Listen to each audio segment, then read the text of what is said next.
Hello everybody and welcome back to my channel. My name is Ahmed Elmeligy and I'm so excited you decided to join me today. I'll be talking about improv and how it made me a better conversationalist in my personal life and how it made me a better engineer. I couldn't find a lot of people talking about improv and its impact on professionals, especially engineers. So I hope that you find this video useful and we'll talk about improv, what it is, how I got into it, and its impact on my personal and professional life as well. So let's get started. So first thing first, what is improv? Improv is a comedic form of theater where it's completely unscripted with no monologue prepared beforehand. Quite simply, the improvisers or the performers show up on stage and react to whatever scene they've set up for themselves. It can come from within, so an improviser can start up by saying, "I'm gonna slay all the dragons!" And people gotta react to that. Or they can react to a prompt from the audience. So the audience can say something like, "You're a tree."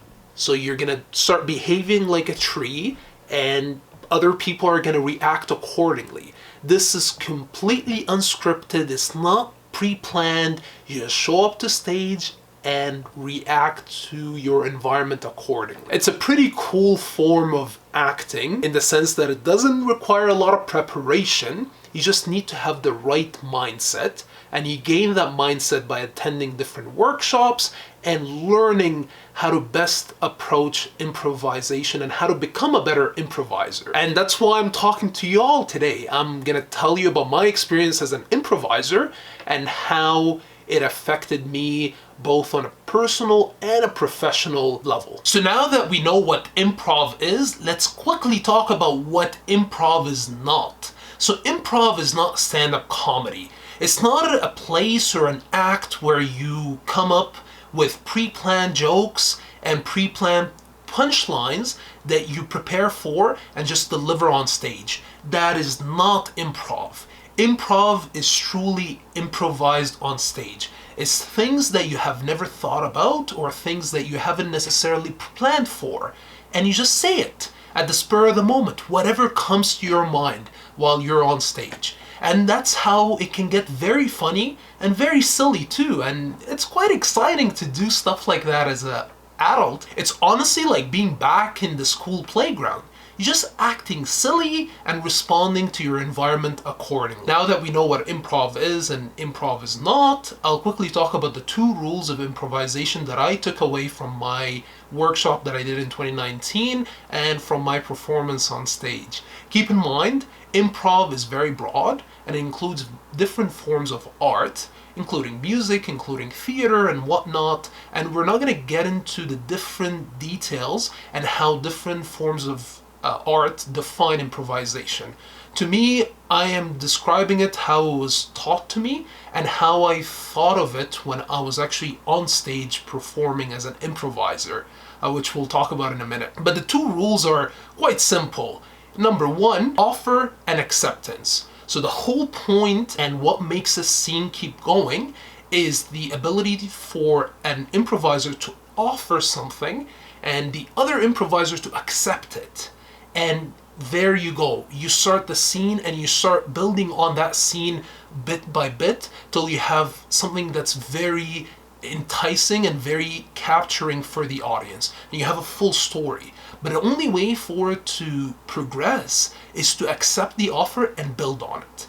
So for instance, if I make an offer to the other improviser, "Hey, let's go dig some holes and lick some dirt," they can choose to decline that offer and say, "No, that's a stupid idea." And that might be funny to the audience, but it just killed the scene. Where am I gonna go from there? How am I gonna respond to that? I'm gonna have to come up with a different narrative, with a different idea for them to build on it or accept it if they choose to. So usually if you watch any of the improvisation shows online or YouTube, you'll see that most people are accepting the offer because that's how you build on and have a story that's enticing for the audience. It's very easy to shut down an offer and you will get some laughs in the moment, but then it makes your life harder to build on that scene.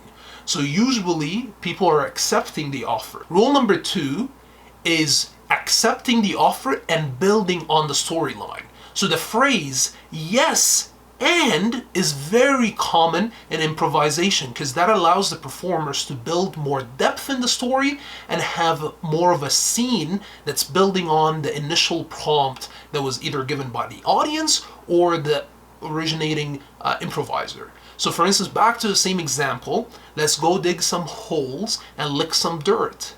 The other performer can say, yes, and we should get our dogs and they'll lick the dirt too.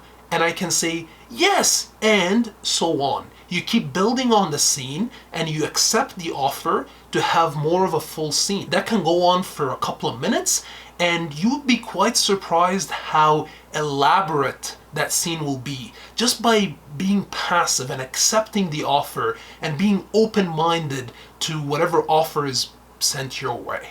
So how did I get into improv myself? I came across a video that described what improvisation is all about, and I really liked the idea of being out of my comfort zone. I truly believe that's the only way for us to grow, is to be out of our comfort zone, and ultimately my goal in life is to be comfortable with being uncomfortable, so I always seek activities that get me out of my comfort zone in the hope that at some point I become more comfortable being uncomfortable. So how did it work for me? I signed up in my local theater here in Edmonton, Alberta, Rapid Fire Theater. I signed up for their level 1 improvisation workshop, which ran for 4 weeks, 2 hours on a Sunday. And then the 5th week, once we're done, we have a graduation performance where family members, friends can come and watch us improvise on stage. And that was pretty cool, let me tell you.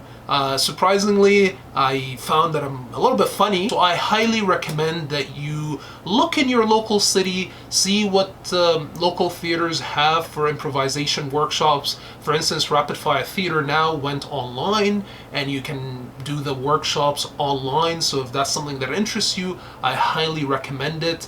Again, the whole point of the workshop is to teach you the concept of offer and acceptance and building on the storyline with a phrase like yes and ultimately all of that is done via different exercises to get you comfortable with being uncomfortable, being silly, and not being so self-conscious and aware of your body and voice, just being comfortable with how you carry yourself. So now I find myself, whenever I'm talking to a large group of people or even on one-on-one, I'm much more confident in my speech because nothing will throw me off. I'm gonna be able to respond to whatever they throw at me, and that confidence I've seen portrayed both in my personal and professional life. Number 2, I'm a much better listener now. Because if you think about it, in improv, you are responding to what the other improvisers are doing and saying. And if you miss something that they have said, there will be a clear disconnect to the audience. So the ability to listen very well and respond accordingly is very important in improvisation. I found that before doing improvisation, I typically would be thinking about what is it that I'm going to say in response while somebody else is talking. So I'm not 100% engaged and 100% listening to what is it that they're saying. I'm thinking about my own response to their point of view. And that's not effective. After doing improvisation, now I find myself just strictly listening. When somebody else is talking, I am just listening. And then when they're done, I respond accordingly. And that's very refreshing. Now I'm picking up on the nuances in their speech and what is it that they're saying and maybe small things here and there. And I find it to have helped me with quite a bit in being a better conversationalist, which is number 3. Now I'm a much more confident conversationalist. I'm asking quite insightful questions in my personal and professional life, and I'm finding it's helping me quite a bit build strong relationships with my friends and colleagues at work. And number 4, it helped me quite a bit with public speaking. Now I'm a much more confident public speaker. There's really very little that throws me off. Anybody can be asking me any question. and I would be more than happy to talk to or speak about it in a public forum in front of anywhere from 2 people to 100 people. I'm really confident in speaking publicly, just because I know there's very little or almost nothing that would throw me off. I would just respond to it accordingly. It's like improvising. I'll just improvise it. Just like this video, I didn't really spend a whole lot of time writing a script. I just improvise, and I'm speaking my mind right now. And finally, how did improv make me a better engineer? I'm finding myself a lot more accepting to ideas that are out there.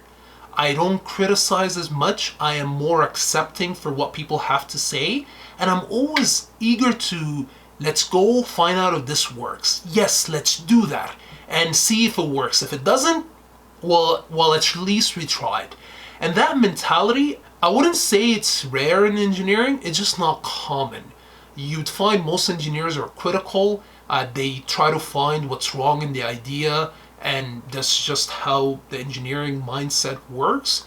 But I found that I'm actually diverging away from that mindset, and I'm more of, yes, this will work, let's try it out. And I'm always excited for new ideas. I'm always excited for innovative ideas, outside of the box thinking. And I truly believe it stems from my short 4 weeks of improvisation practice, because I'm just genuinely curious and excited to try things now.